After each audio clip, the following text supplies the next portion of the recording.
Hello there. I'll put it bluntly. This attack on Christianity in the UK is an attack on the UK itself, our heritage and our way of life.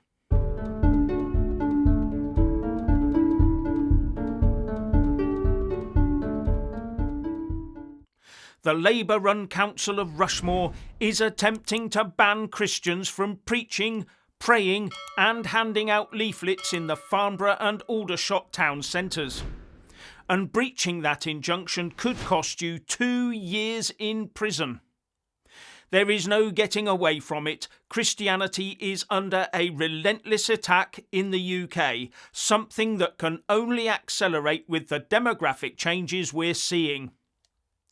They've come to void Christmas, Easter, Lent, and now Christian prayer.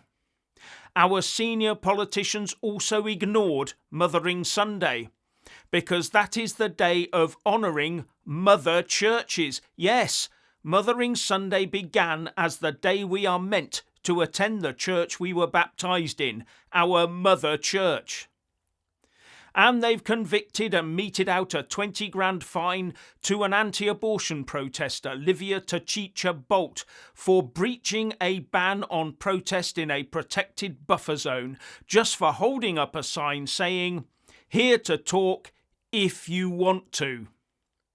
However, support is in the offing from Donald Trump's US State Department, and more on that in a moment. Now, only those who want to see Christianity and Christian values obliterated do all of those things I've mentioned. And this planned injunction, it seems, was put forward without consulting the street preachers who would be affected. And it was brought under the Local Government Act and also under the Anti-Social Behaviour Crime and Policing Act. Christianity to them is antisocial. How long before wearing the cross, or making the sign of the cross, or crossing oneself in public is seen as antisocial? Or church bells, maybe? Now, the council is claiming these street preachers were basically running amok, so blanket bans are legitimate. But would that same council dare enforce such an injunction against the mass public prayer of the new preferred demographic? Or would that be slapped down as a phobia?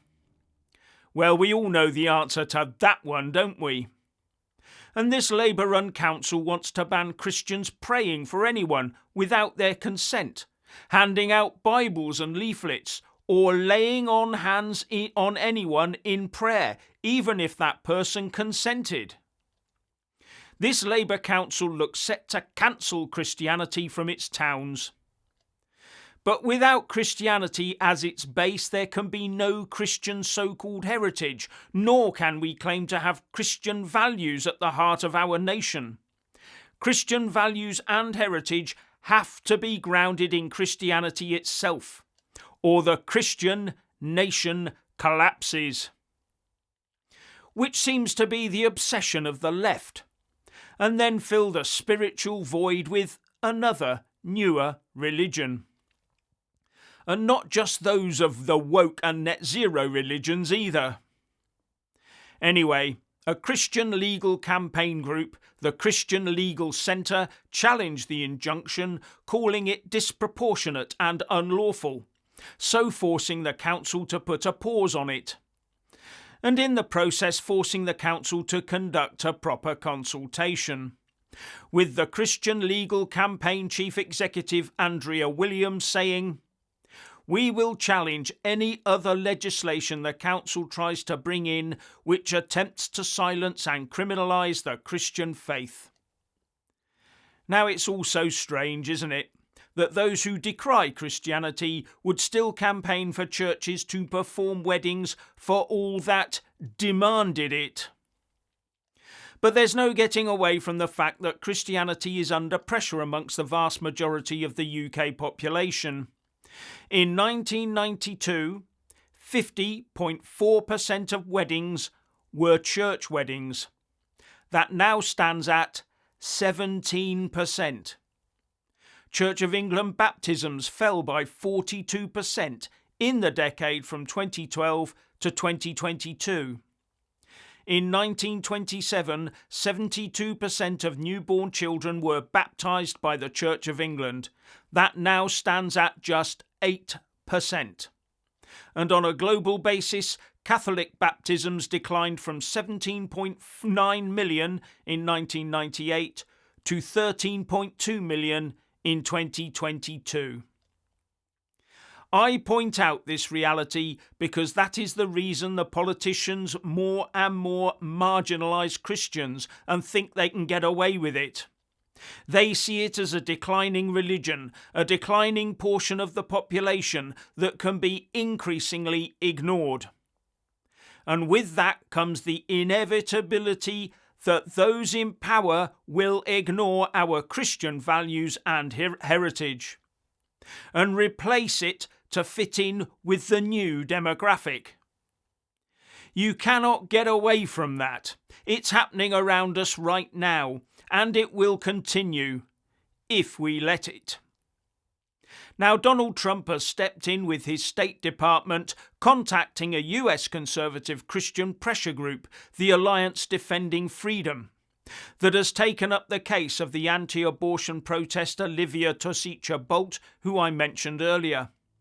Something that risks a bit of a diplomatic dust-up after the State Department said they were monitoring her case. It is important that the UK respect and protect freedom of expression. Another reminder for Keir Starmer that there is no free trade deal without freedom of expression being protected. The US has seen how far we have fallen in only protecting minority rights, except Christian minority rights. As a US source told The Telegraph, there can be no free trade deal without free speech. Here's what the Trade Department's Democracy, Human Rights and Labour Bureau said on X. US-UK relations share a mutual respect for human rights and fundamental freedoms. However, as Vice President Vance has said, we are concerned about freedom of expression in the United Kingdom. And while recently in the UK, DRL senior advisor Sam Sampson met with Livia Tosici-Bolt, who faces criminal charges for offering conversation within a legally prohibited buffer zone at an abortion clinic. We are monitoring her case. It is important that the UK respect and protect freedom of expression. Now, I know there are two sides to this argument, pro-life versus pro-choice. But I always balk at the estimated 300,000 of these procedures that are estimated to have taken place in the UK last year. 300,000. 300,000 that had no choice. And by arresting, charging, convicting and fining Livia Tosici-Bolt, it has given probably more publicity to her cause than she could ever have achieved on her own. Wouldn't it have been better to just move her on? After all, the whole country has to put up with weekly marches in support of the actions of Hamas, doesn't it? With no indication of any let-up and no indication that the government and police will start to force them to scale back their activities, however offensive the rest of us find them. Finally, please like, subscribe and comment below, and a big shout out to our Patreon supporters. And thank you for watching.